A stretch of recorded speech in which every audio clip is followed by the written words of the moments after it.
지금까지 우리가 주로 대적의 관계, 마귀의 관계에 대해서 살펴보았습니다.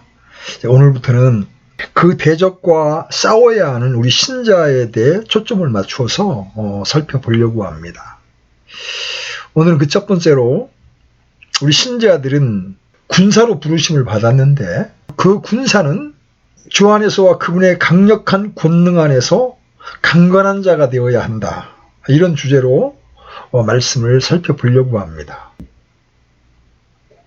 그리스도인이라고 자처하는 모든 이들이 이 본문의 가르침을 깨달아 이해해야 함은 무엇보다도 중요합니다. 사도 바울의 말씀은 분명히 그리스도인들에게만 국한되고 있기 때문에 저는 그리스도인이라고 자처하는 사람에게 말하는 것입니다.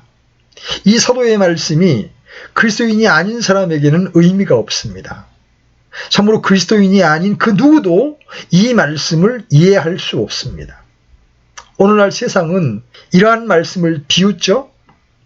영적인 세계를 전혀 믿지 않습니다. 심지어 하나님의 존재조차도 의심합니다. 주 예수 그리스도를 믿지 아니합니다. 그러므로 그들은 정사들과 권능들과 이 어둠의 세상 주관자들과 하늘에 있는 악의 영들을 믿지 않습니다. 그런 말은 세상 사람들에게는 아무 의미도 없습니다. 그래서 그 가치와 중요성을 인정하지 아니합니다. 그러나 그리스도인에게는 이 진술이 의미심장할 뿐만 아니라 도움이 되고 참으로 위로가 됩니다. 다시 말씀드리면 오늘날의 모든 그리스도인들에게는 바로 이것보다 시급하고 중요한 주제는 없다고 확신합니다. 지금까지 이 세상에서 신실한 그리스도인의 생활이 쉬웠다고 생각하지 않습니다. 그것은 초대교회 신자들에게도 마찬가지였습니다. 그리고 오늘날 어떤 면에서 이 문제는 아마 그 어느 때보다도 더욱 긴박하리라고 생각합니다. 비교적 최근까지만 해도 세상 일에 무관하게 가정생활을 할 수 있었습니다. 그러나 이제 신문을 통해서 뿐만 아니라 텔레비전, 또 인터넷 이런 것들을 통해서 여러 가지 다른 방법으로 가정에 세상 일이 전달됩니다. 따라서 이런 시대에 그리스도인이 신앙을 지킨다는 것은 특히 힘이 듭니다. 그리고 이 밖에도 오늘날 신자들이 당면하는 일반적인 긴장감과 걱정거리들이 있습니다. 우리가 마귀의 관계에 대해 분석하고 숙고하는데 매우 많은 시간을 소비한 것은 바로 그런 이유 때문입니다. 직면하고 있는 문제의 본질을 이해하지 못한 사람은 이미 실패할 수밖에 없는 사람입니다. 그리스도인들은 대학 신입생과 같습니다. 그들은 먼저 모든 문제를 아주 단순하고 아무 어려움이 없는 것으로 생각합니다. 우리는 그들이 시험 당했을 때 어떤 일이 일어날 것인가를 압니다. 맨 처음 여러분이 해야 할 일은 당면한 문제의 본질과 그 성격을 파악하는 일입니다. 그래서 우리 그리스도인의 삶은 용이한 것이 아니라 투쟁의 연속임을 깨달아야 합니다. 우리는 벌써부터 마귀가 관계로서 그리스도인을 올무에 빠뜨리려고 하고 당황하여 어찌할 바 모르게 하려는 여러 가지 방법들을 살펴보았습니다. 원수의 특성과 계략에 대해서 미리 경계하는 것이 그리스도인을 위해서는 절대로 필요합니다. 왜냐하면 미리 경고하는 것이 미리 대비하는 결과가 되기 때문입니다. 그러나 싸움은 반밖에 하지 않았다는 사실을 상기합시다. 만약 우리가 여기에서 그대로 주저앉으면 의심할 여지 없이 패배하고 말 것입니다. 우리는 무서운 권능들과 정사들에 대항해서 싸워야 한다는 것을 주목해야 합니다. 누가 이 문제를 넉넉히 감당할 수 있을까요? 악의 세력의 모든 교활함과 그 결속된 사악함에 대항해서 누가 견딜 수 있겠습니까? 어쩔 수 없는 상황 속에서 그 문제를 혼자서 해결하려고 노력한다면 우리는 쉽게 좌절하게 되고 완전히 무기력하게 된다는 체험밖에는 아무것도 얻을 수 없을 것입니다. 그러나 하나님께 감사하십시오. 복음은 늘 실제적입니다. 복음은 진리의 어떤 부분도 숨기지 않으며 그릇된 영향을 주지 않습니다. 그리스도의 생활이 편안하며 어떤 문제도 없다는 인식을 주는 것은 참된 복음이 아닙니다. 신약 성경은 그렇게 가르치지 않습니다. 신약 성경은 우리가 당면한 문제들을 지적할 때 참으로 놀라운 경고를 하고 있습니다.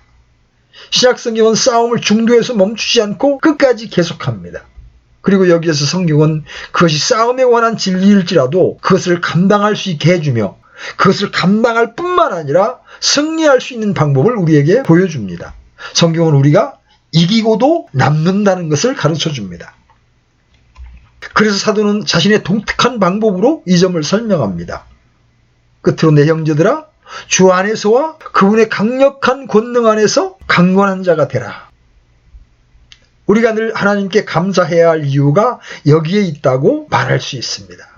그리고 우리를 대항하는 모든 악의 권세가 긴장감과 압박감을 가지고 사는 이 세상에 있거나 혹은 공중에 있거나 간에 그리스도인으로서 우리는 승리할 수 있고 그 모든 것들 가운데에서도 기뻐할 수 있고 승리가 확실하다는 사실을 알 수 있습니다. 그것이 우리가 지금 지향해야 할 목표입니다. 그리스도인으로서 이 씨름과 투쟁, 이 모든 것에 직면하고 있는 우리에게 성경은 어떻게 권고합니까?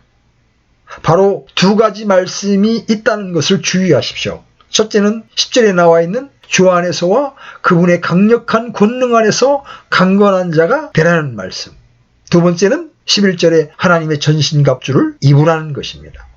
우리가 이 두 가지 말씀을 주목하면서 저는 몇 가지 보충 설명을 하겠습니다. 첫째, 이 두 말씀은 꼭 필요하다는 것입니다. 우리는 이 둘 중에 하나만을 택할 수 없습니다. 사도는 두 가지를 다 지켜야 한다고 말씀합니다. 우리가 생활 속에서 그것을 꾸준히 지켜야 할 것입니다. 그러나 말씀의 순서에 주의하십시오. 그는 먼저 전신갑주를 입으라.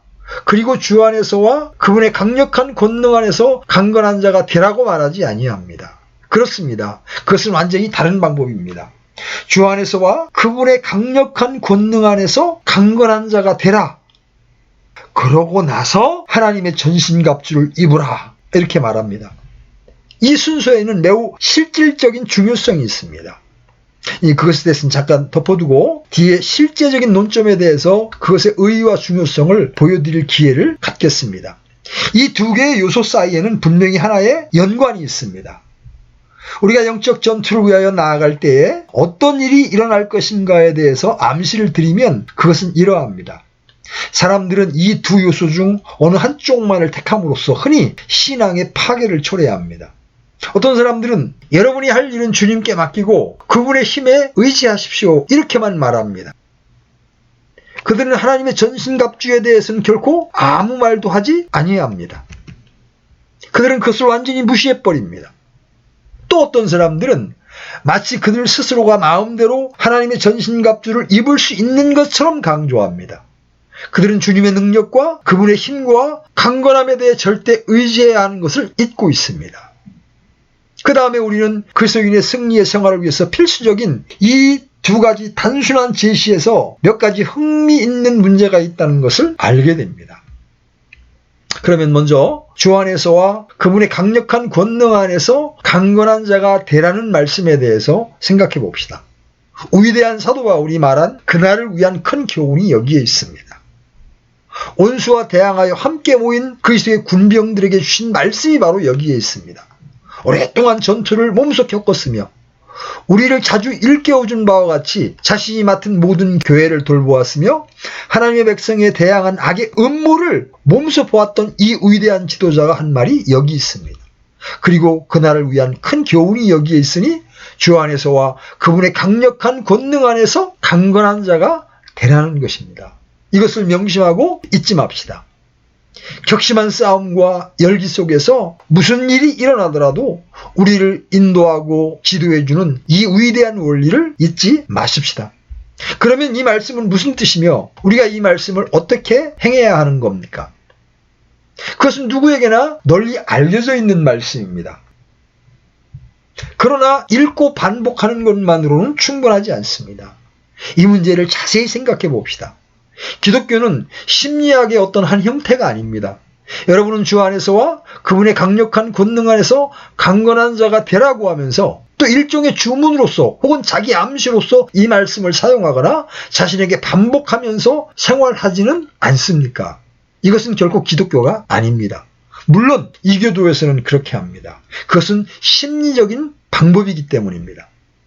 여러분은 매일 하는 모든 면에서 점점 나아지고 있다는 이런 말을 반복하여 자신을 설득하고 자신의 건강에 대해 염려를 점점 덜하게 되어 여러분 자신이 더 좋아졌다고 느끼기 시작합니다.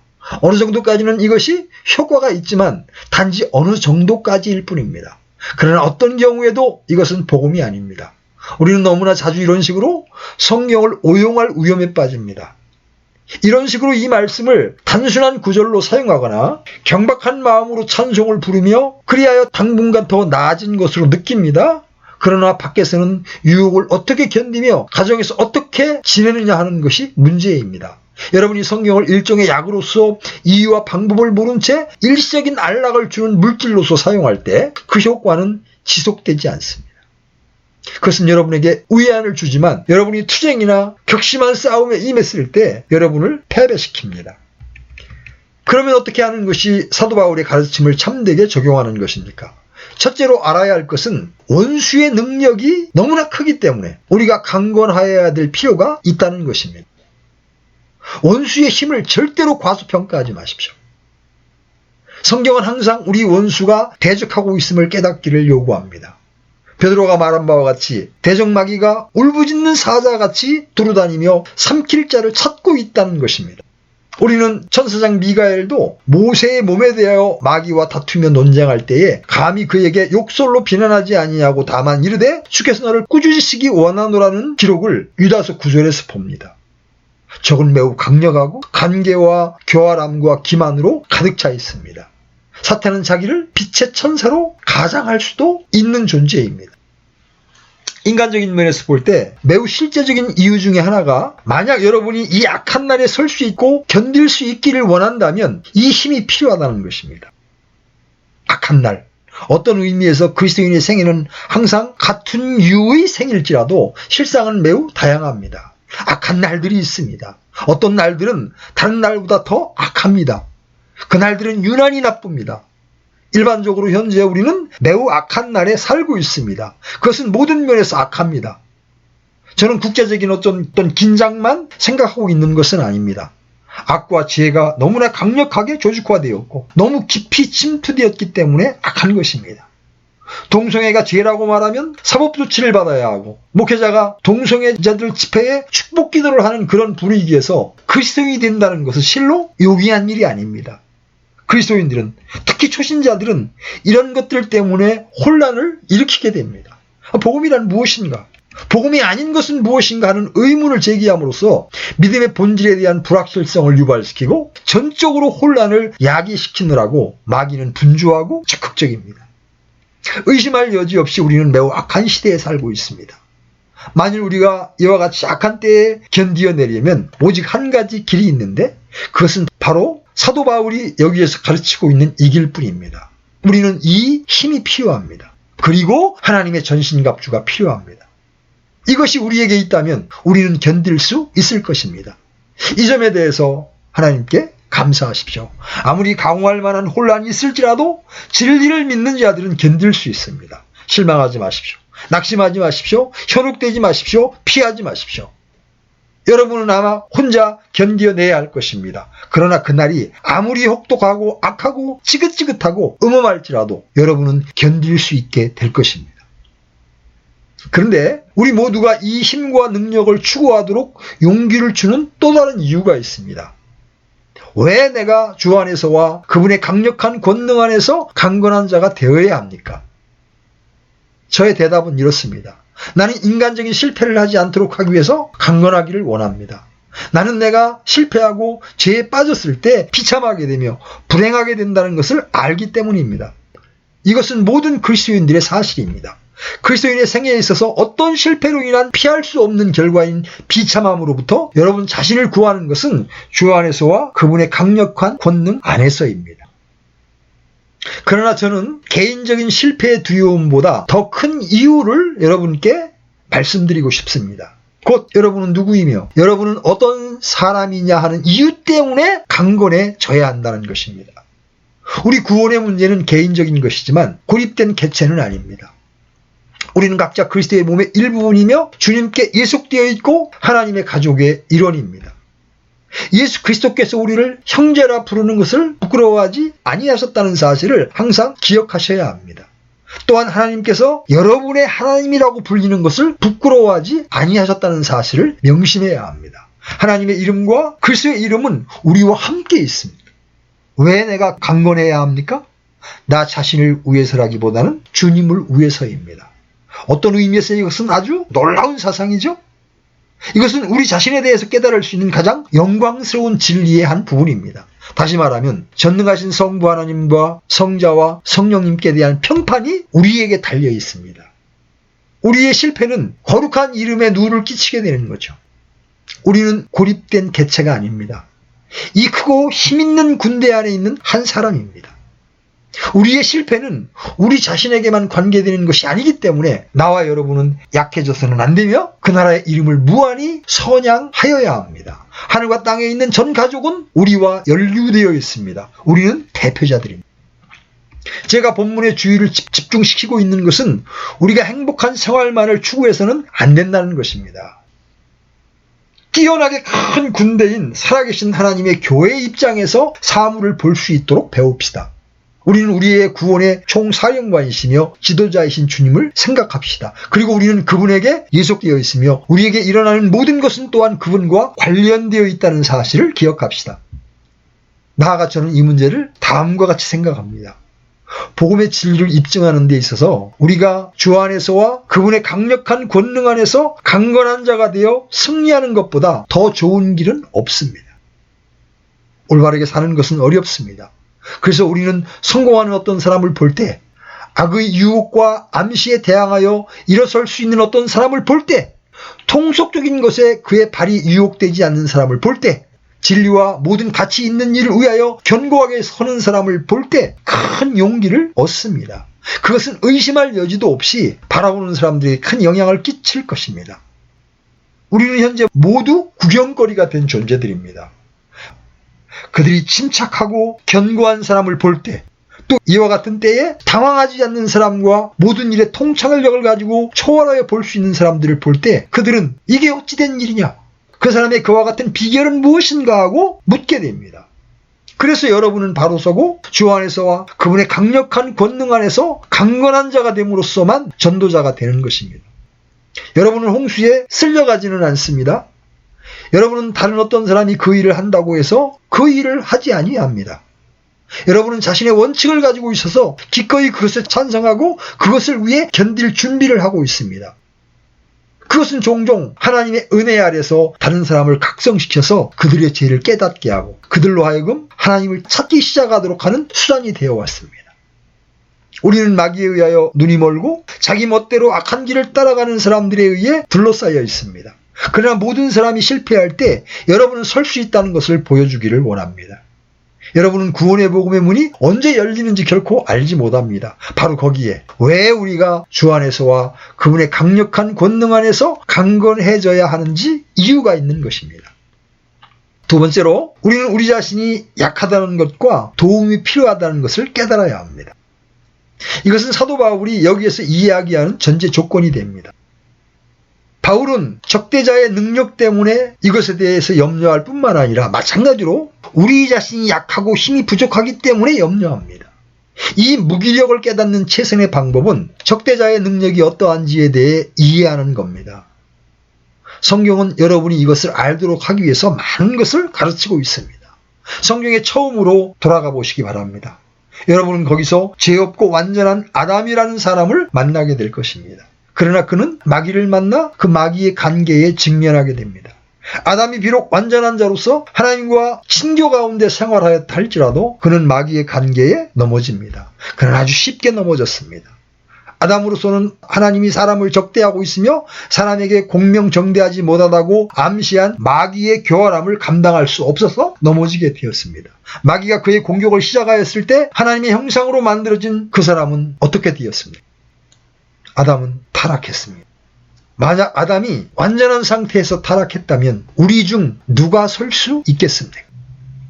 좀 더 살펴봅시다. 구약의 모든 성도들과 족장들과 선한 왕들과 대언자들을 보십시오. 그들은 모두 타락했습니다. 그들 중 어느 누구도 마귀에게 견딜 수 있었던 사람은 없었습니다. 모든 사람은 실패했습니다. 그들은 모두 죄를 지어 하나님의 영광에 이르지 못했습니다. 그들은 마귀의 관계에 굴복했습니다. 이것은 또한 모든 그리스도인, 심지어 세기의 위대한 성도들의 보편적인 증언입니다.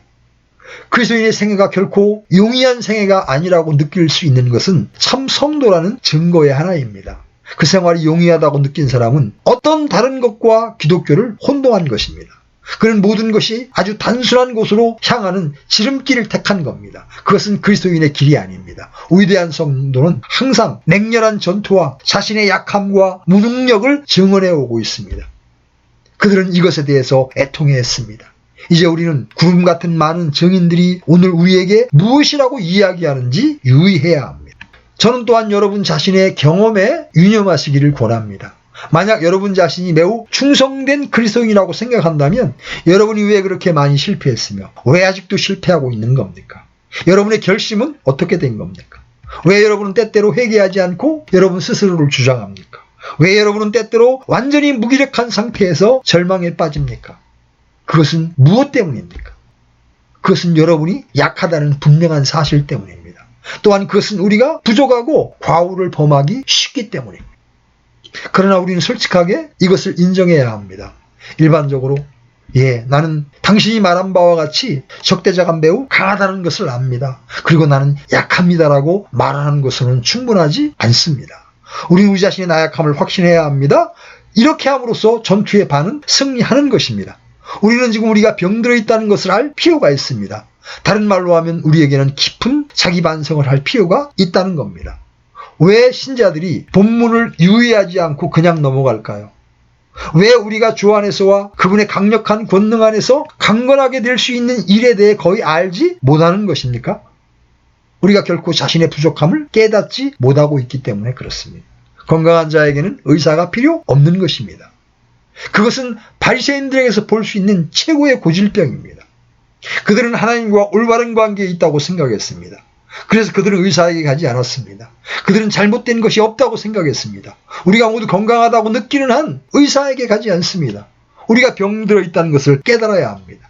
이것은 자기 반성을 의미합니다. 이 방법으로서만 우리는 죄와 사탄과 대적하는 싸움에서 우리를 완전히 무력하게 하는 약한 요소를 발견하게 될 것입니다.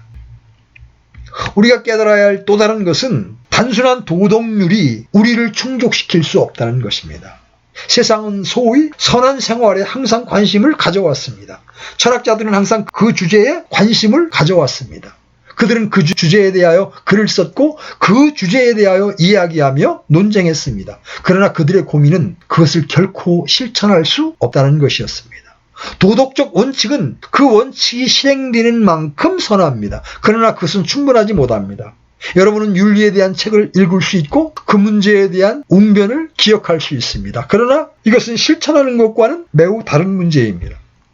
사도 바울은 로마서 7장 18절에서 이렇게 말하죠. 원함은 내게 있으나 선한 그것을 어떻게 행할지는 내가 찾지 못하노라. 나는 어떤 것이 옳다는 것은 알지만 문제는 내가 그것을 어떻게 실천하느냐 하는 것입니다. 여러분은 이 문제에 당면할 때 비로소 여러분 자신의 약함의 정도를 느끼기 시작하게 될 것입니다. 더군다나 인간의 의지력만으로는 충분하지 못합니다. 의지력은 훌륭한 것입니다. 우리는 항상 그것을 이용해야 합니다. 그러나 그것은 충분하지 못합니다. 선하게 살고자 하는 소망만으로는 충분하지 않습니다.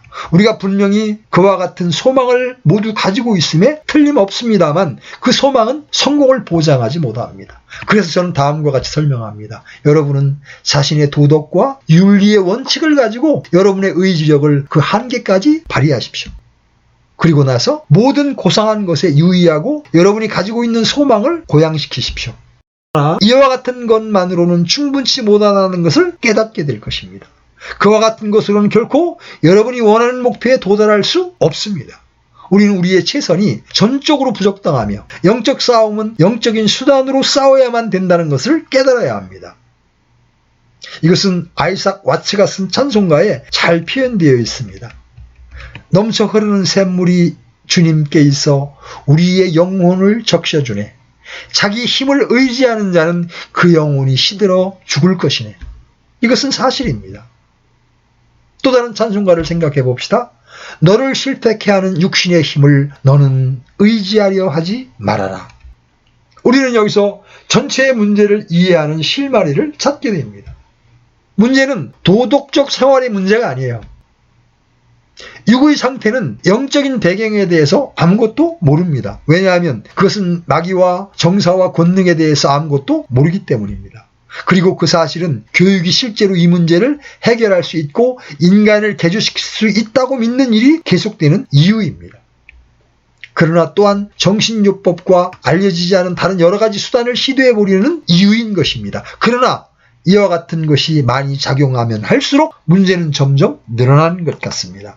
바로 이와 같은 사실 때문에 사람들은 그 문제의 영적 성격을 깨닫지 못하게 되는 겁니다. 여러분과 저는 그리스도인의 생활을 영위하는 일이 회심한 후에 자동적으로 뒤따르지 않는다는 것을 깨달아야만 합니다. 중생과 체험을 통하여 그리스도인의 생활을 하게 되는 많은 사람들이 옛 습관 그대로 그리스도의 생활을 영위하려고 애를 씁니다. 그는 이제부터는 자신의 힘으로 그리스도인의 생활을 영위해야 되겠다고 느낍니다. 그는 새롭게 깨닫고서 이 생활을 살아가려고 합니다. 그러나 그것은 불가능한 것입니다. 이것은 사람을 지치게 하고 약하게 하고 죽게 하는 것입니다. 왜냐하면 그들이 자신의 힘만을 의지하고 있기 때문입니다. 그와는 반대로 이것은 영적인 방법과 영적 각성으로 싸워야 하는 투쟁인 것입니다. 이제 세 번째 원리에 대해서 생각해 봅시다. 자, 우리는 강건해져야 합니다. 그러나 우리는 육신 안에 있기 때문에 우리의 옛사람은 본질적으로 약하며 육신은 성령을 대적하여 욕심을 부리고 성령은 육신을 대적하는 것이 사실이라는 것을 알게 됩니다. 이제는 이 모든 것이 나에게 사실이라는 것과 내가 무서운 능력과 대항하는 싸움을 싸우고 있다는 사실을 깨닫습니다. 자, 이 다음에 깨달아야 할 것은 무엇입니까? 구약 성경이 우리에게 일깨워주는 대로 하나님께서는 강하시고 능하시며 주의 이름은 견고한 망대라는 것을 깨달아야 합니다. 진실로 그분의 이름은 견고하십니다. 그 이름은 그분이 누구시며 어떤 분이신가를 나타내고 있습니다. 그러므로 우리는 그분의 권능의 위대함을 먼저 알아야 합니다. 그것이 바로 사도 바울이 에베소 교회와 우리에게 말하고 있는 것입니다. 그 말씀을 음미하여 들어보십시오. 주 안에서와 그분의 강력한 권능 안에서 강건한 자가 되라. 그분의 강력한 권능 안에서란 말이 무슨 뜻입니까? 우리말 번역은 조금 의역이 되어 있습니다. 영어 성경은 in the power of his might입니다. 직역하면 그분의 힘의 능력 안에서 강건해지라는 말입니다. 분명히 기본적인 것은 might, 힘입니다. 우리는 그분의 힘의 능력이라는 말에 주의하게 됩니다. 힘과 능력은 비슷한 말처럼 보이긴 하지만 힘이라는 말은 천부적인 재능과 체력을 의미합니다. 즉 힘이라는 말은 사람에게 주어진 어떤 것, 곧 타고난 힘을 의미합니다. 매우 힘이 세고 근육이 발달된 사람을 생각해 보십시오. 힘이라는 것은 인간의 타고난 근육과 근육의 힘과 재능을 말하는 것입니다. 반면에 파워, 능력은 그 힘의 표현을 의미합니다. 힘은 날 때부터 잠재했던 것이지만 이제 그 모습을 드러내고 그 효능을 과시하고 효과적일 수 있다는 것을 보여줍니다. 그것은 비축되어진 큰 체력과 재능이 어떤 일을 함으로써 활동하게 된다는 것을 의미합니다. 바울은 주 안에서와 그분의 힘의 능력 안에서 강건한 자가 되라고 말합니다. 그러므로 여러분은 그분의 힘을 상기함으로써 시작해야 하는 겁니다. 주님을 바라보십시오. 주님의 능력을 바라보십시오. 사도 바울은 우리에게 이렇게 말하고 있는 겁니다. 여러분은 적을 바라보았으며 그분의 힘을 바라보았습니다. 또한 여러분은 자신을 보아왔고 자신의 약함과 무력함 속에 떨고 있습니다. 그러나 이제 주님을 바라보라고, 주 안에서 강건해지라고 사도는 말하고 있습니다. 주 안에서 강건해진다고 할 때 여러분은 그분의 힘과 그분의 능력을 기억해야 합니다. 그것은 신약 성경의 서신들 속 거의 모든 곳에서 이야기되고 있는 것입니다. 그분 안에 신성의 모든 충만이 육체로 거한다고 사도 바울은 골로새 신자들에게 말하고 있습니다. 그 신성은 바로 주님 안에 있습니다. 골로새서 2장 3절에 그분 안에는 지혜와 지식의 모든 보화가 감추어져 있느니라, 이렇게 기록되어 있죠. 지혜와 지식이 모두 그분 안에 있다는 것입니다. 그것들이 거대한 세력과 능력인 이 힘을 구성하고 있는 겁니다. 주 안에서 강건하여진다는 것은 주님과 주님의 권능을 묵상한다는 것을 의미합니다. 그것은 단순한 어구나 주문이나 신조가 아닙니다. 이것은 여러분이 주 안에 거하여서 이 모든 것을 깨우치고 여러분이 주님을 바라본다는 것과 주님에 관한 확신한 일들을 깨달아야 한다는 것을 의미합니다. 우리가 바로 이와 같이 하는 것은 성경을 규칙적으로 읽으며 특히 사복음서를 읽는 중요한 이유 중에 하나가 그거예요. 우린 단지 날마다 정해진 분량을 읽고 그렇게 해서 의무를 완수했다고 하기 위해 성경을 읽어서는 안 됩니다. 그것은 성경을 읽는 이유가 되지 못합니다.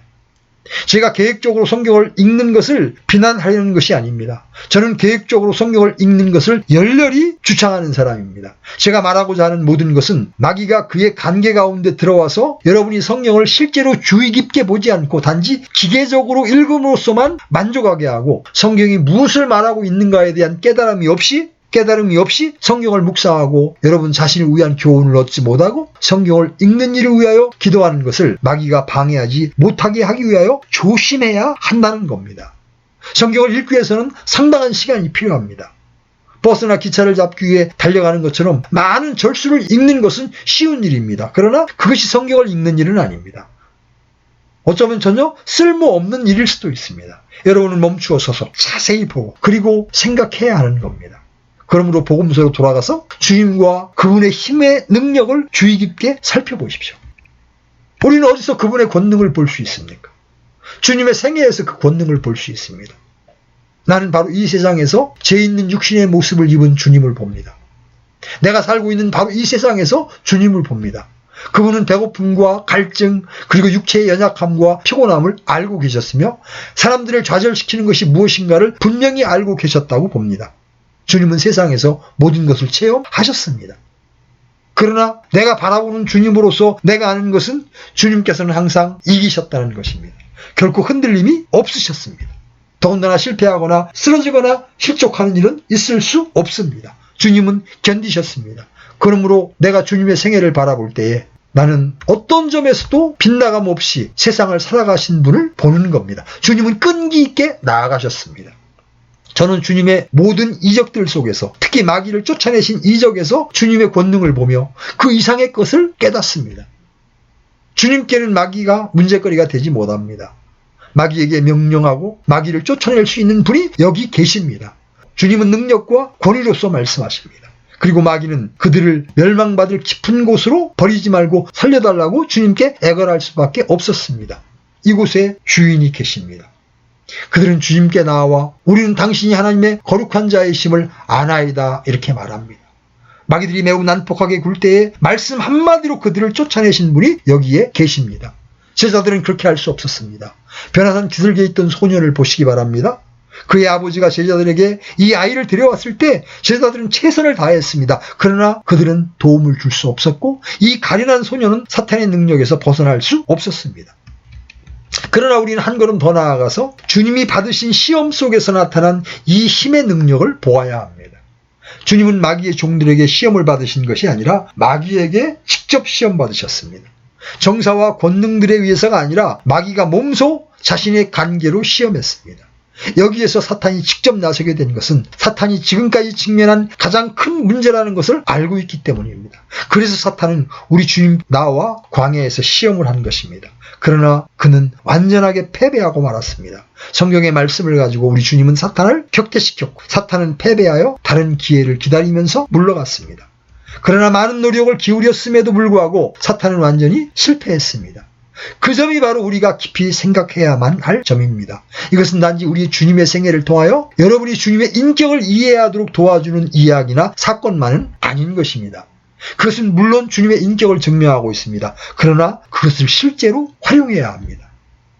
그 능력을 여러분 자신의 것으로 붙잡으십시오. 거기에서 여러분은 주님께서 그분의 모든 생생한 능력으로 마귀와 일전을 벌여 쉽게 격퇴시킨 것을 알 수 있을 것입니다. 그러므로 주 안에서와 그분의 힘의 능력 안에서 강건하다고 사도 바울은 말하고 있는 것입니다. 그 능력은 항상 주님 안에 있어 왔으며 사탄이 나올 때 주님께서 그 능력을 보여주신 것뿐입니다. 말하자면 주님께서 그 능력을 약간 나타내신 것뿐인데 사탄은 즉각 격퇴 당하고 만 것입니다.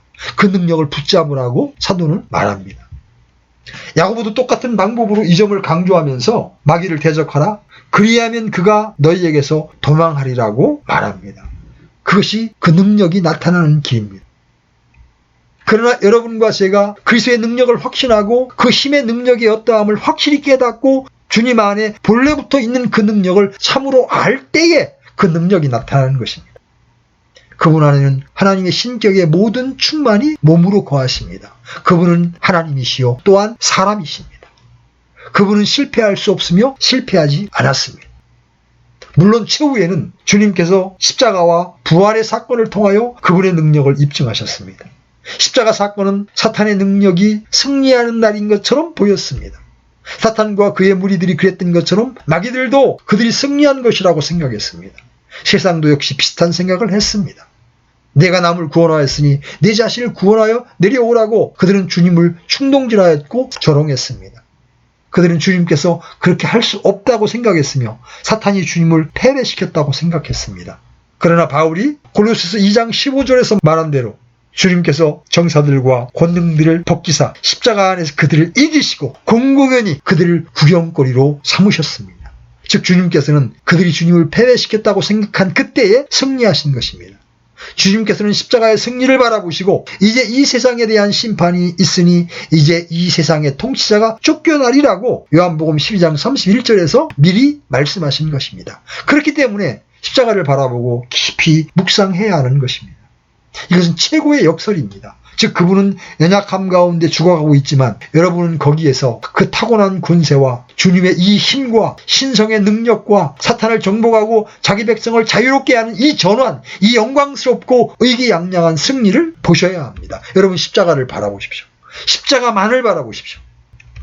그런 다음 계속하여 부활을 바라보십시오. 주님은 사망의 결박을 풀고 죄와 악의 최후의 결과인 마지막 원수에 대하여 승리하셨습니다. 주님은 우리를 대적하는 이 모든 권세를 완전히 지배하시고 이 모든 것을 패배시킵니다. 주님은 우리를 대적하는 모든 것을 정복하십니다. 이것은 여러분과 제가 적용할 수 있는 어떤 심리학적인 법칙이 아닙니다. 그렇지만 이것은 모두 주님을 아는 지식으로 귀속합니다. 여러분이 주님을 알 때만이 여러분의 생활 속에서 능력을 깨닫게 될 것입니다. 그래서 우리는 주님을 알아야만 합니다. 우리가 무장의 여러 부분을 생각해 볼 때 그것들은 모두 우리가 주님을 알고 주님에 관하여 알고 주님에 대한 진리를 알도록 인도해 준다는 것을 알게 됩니다. 우리는 여기서 주 안에서 그리고 그분의 강력한 권능 안에서 출발하는 것입니다. 자, 우리가 이 일에 대하여 어떤 일을 깨닫고 있습니까? 우리는 그것에 관하여 어떤 것을 알고 있습니까? 여러분 자신에 대해서 당분간 잊으십시오. 주님을 바라보고 주님에 관한 진리를 깨달으십시오. 그런 후에 하나님과의 연합을 추구하십시오. 내가 주님과 연합되어 있으면 그 주님의 능력은 우리의 것이 됩니다. 그러면 우리는 그 주님의 능력을 충분히 활용할 수 있게 되는 것입니다. 그것이 바로 모든 것에 이르는 열쇠입니다. 그래서 우리는 주님께서 자신을 우리에게 보여주시고 나타내신 그대로 바라보아야만 합니다. 그리고 나서 우리는 그분 안에 모든 신격의 충만함이 있고 대적이 감당할 수 없는 힘과 능력이 있는 주님께 속해 있다는 것을 깨달아야 합니다. 그것은 잠재해 있을 뿐만 아니라 실제로 나타나는 힘과 능력이라는 것을 인식해야만 합니다. 그것은 우리를 위하여 나타납니다. 그 힘과 능력은 우리로 이 사악한 세대에서조차도 우리를 견디게 하고 강건하게 하며 주님의 싸움을 싸울 수 있게 하고 주님의 크고 거룩하신 이름에 명예와 영광을 돌릴 수 있게 하는 원동력이 되는 것입니다. 오늘 바울은 주님의 군사로 부르심을 받은 우리에게 주 안에서와 그분의 강력한 권능 안에서 강건한 자가 되라고 촉구하고 있습니다. 그럴 때 우리는 영적 전투에